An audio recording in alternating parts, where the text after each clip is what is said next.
Hello friends, இந்த வீடியோவில் அரை கிலோவில் அதாவது 3லேருந்து ஒரு 4 பேர் 3 பேர் அப்படின்னும்போது நல்லா தாராளமாக சாப்பிட்லாம். நல்லா சாப்பிட்றவங்களா இருந்தால் 3 பேர் தாராளமாக சாப்பிட்லாம்.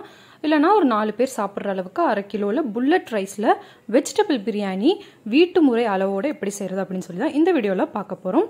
ஸோ பிரியாணியை பொறுத்த வரைக்கும் பார்த்திங்கன்னா இந்த மாதிரி பாத்திரத்தில் செய்யும்போது நல்லா பர்ஃபெக்டாக நம்மளால் செய்ய முடியும். ஃபஸ்ட்டு ஆயில் பார்த்திங்கன்னா ஒரு 100 ml அளவுக்கு ஆயில் ஆட் பண்ணிக்கலாம். எண்ணெய் நல்லா சூடானதுக்கு அப்புறமா 2 பிரிஞ்சில் 2 ஸ்டார் பூ. நார்மலாக பிரியாணிக்கு வந்து இந்த 2 ஆட் பண்ண மாட்டோம். வெஜிடபிள் பிரியாணின்றனால கொஞ்சம் மனமாக இருக்கணுன்றதுக்காக நான் இது 2யுமே ஆட் பண்ணியிருக்கேன். அதுக்கப்புறம் பார்த்தீங்கன்னா ஒரு 5 துண்டு பட்டை, இந்த சைஸில் ஒரு 5 துண்டு பட்டை, 6 கிராம்பு, 6 ஏலக்காய், அரை கிலோ பிரியாணிக்கு. நான் சொல்கிற இந்த ஒவ்வொரு அளவையும் ஃபாலோ பண்ணி நீங்கள் போட்டு பிரியாணி செஞ்சீங்க அப்படின்னா கரெக்டாக உங்களுக்கு பர்ஃபெக்டாக அந்த பிரியாணி ரெடியாகி வந்துடும். அடுத்ததாக நல்லா பெரிய சைஸில் 2 வெங்காயத்தை இந்த எண்ணெயில் போட்டு அதோட கலர் மாறி வர வரைக்கும் வதக்கிக்கலாம். அரை கிலோவுக்கு 2 பெரிய வெங்காயம் போடணும். இதுவே 1 கிலோ அப்படின்னா 4 பெரிய வெங்காயம் போட்டால் கரெக்டாக இருக்கும். வெங்காயம் இந்த அளவுக்கு வதங்கினதுக்கு அப்புறமா 2 ஸ்பூன் இஞ்சி பூண்டு பேஸ்ட்டு. 2 ஸ்பூன் அப்படின்னும் போது நல்லா அள்ளி குமிச்சு எடுக்கணும். சும்மா நார்மலாக எடுக்கக்கூடாது. நல்லா அள்ளி குமிச்சு எடுத்து 2 ஸ்பூன் அளவுக்கு இஞ்சி பூண்டு பேஸ்ட்டை ஆட் பண்ணிக்கலாம். அடுத்ததாக இஞ்சி பூண்டு பேஸ்ட்டோட பச்சை ஸ்மெல் போனதுக்கப்புறமா மிளகாத்தூள் அரை கிலோவுக்கு பார்த்தீங்கன்னா குமிச்சு எடுக்காமல் நார்மலாக லைட்டாக எடுத்து அதாவது ஒரு அரை ஸ்பூனுன்ற அளவு கணக்கில் மிளகாத்தூளை ஆட் பண்ணிக்கணும். அப்போது உங்களுக்கு காரம் பார்த்தீங்கன்னா நார்மலாக இருக்கும். இப்போ நீங்கள் ஒரு குழந்தைங்களுக்குலாம் இந்த சாப்பாடு கொடுக்கணும் அப்படின்னு நினச்சிங்கன்னா தாராளமாக கொடுக்கலாம்.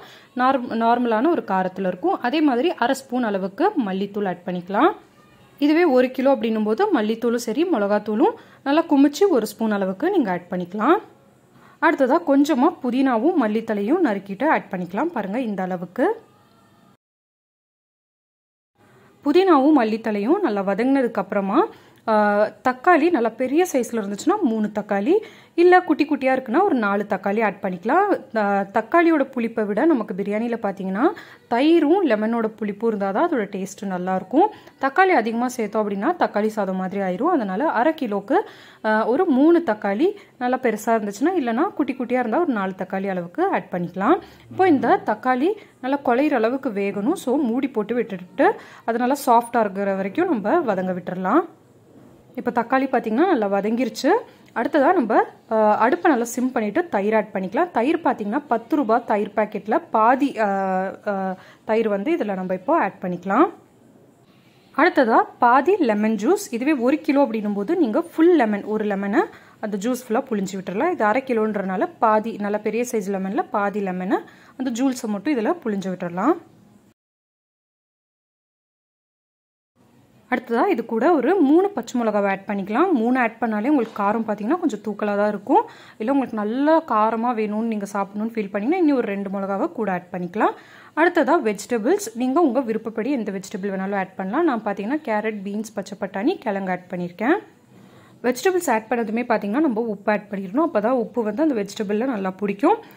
ஸ்பூனில் பார்த்தீங்கன்னா 2 ஸ்பூன் நல்லா ஃபுல்லாக வந்துட்டு உப்பு போட்டால் கரெக்டாக இருக்கும். பட் இருந்தாலும் நீங்கள் வந்துட்டு டேஸ்ட் பண்ணி பார்த்துட்டு உப்பை ஆட் பண்ணிக்கோங்க.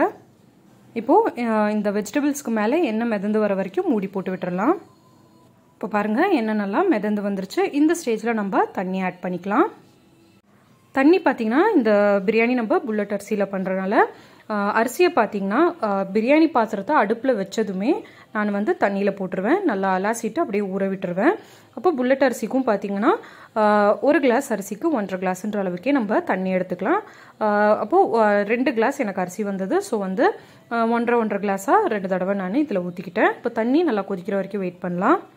இப்போ பாருங்கள், தண்ணி கொதிக்க ஆரம்பிச்சிருச்சு. இப்போ வந்து நம்ம அரிசியை போட்டுடலாம். அரிசி பார்த்திங்கன்னா நம்ம ஊற வச்ச அந்த தண்ணியை ஃபுல்லாக வடிகட்டிட்டு தான் வந்து இந்த பிரியாணியில் ஆட் பண்ணணும். ஏன்னா அரிசியில் தண்ணி இருந்து அதோடு நம்ம இதில் ஆட் பண்ணிட்டோம் அப்படின்னா பிரியாணியில் தண்ணி கொஞ்சம் அதிகமானாலும் ரைஸ் வந்து உடஞ்சி குழஞ்சிரும்.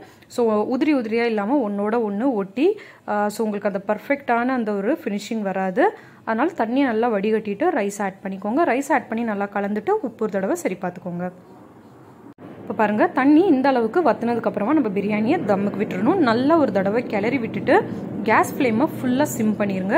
முடிஞ்சால் அடியில் தோசைக்கல் வச்சுட்டு மேலே ஒரு வெயிட் வச்சு விட்டுட்டீங்க அப்படின்னா ஒரு 15 நிமிஷம் நீங்கள் இந்த பாத்திர பக்கமே வர வேணாம். சூப்பராக உங்களோட பிரியாணி பர்ஃபெக்டாக தம் ஆகி வந்துடும். ஸோ இதுதான் வந்து தம் விடுறதுக்கான சரியான ஒரு டைமு.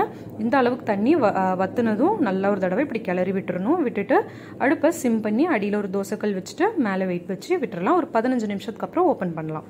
பார்த்தீங்கன்னா கரெக்டாக 15 நிமிஷம் ஆயிடுச்சு. நம்மளோட ரைஸும் பார்த்தீங்கன்னா சூப்பராக தம் ஆயிடுச்சு பாருங்கள். ஃபுல்லாக எல்லா பக்கமுமே ஒரே மாதிரி ரைஸ் பார்த்தீங்கன்னா வெந்திருக்கும். ஸோ உங்களுக்கு ஒரு டவுட்டே வேணாம். ஸோ 1/2 கிலோவில் வெஜிடபிள் பிரியாணியை நீங்கள் இதே மாதிரியான அளவுகள் போட்டு செஞ்சீங்க அப்படின்னா கண்டிப்பாக பர்ஃபெக்டாக வரும். அதில் எந்த ஒரு மிஸ்டேக்குமே இருக்காது. ஸோ கண்டிப்பாக நீங்களும் இந்த வெஜிடபிள் பிரியாணி ஒரு தடவை ட்ரை பண்ணி பாருங்கள். ட்ரை பண்ணி பார்த்துட்டு எப்படி இருந்ததுன்னு சொல்லுங்கள். அண்ட் மறக்காமல் நம்மளோட சேனலுக்கு சப்ஸ்கிரைப் பண்ணுங்கள்.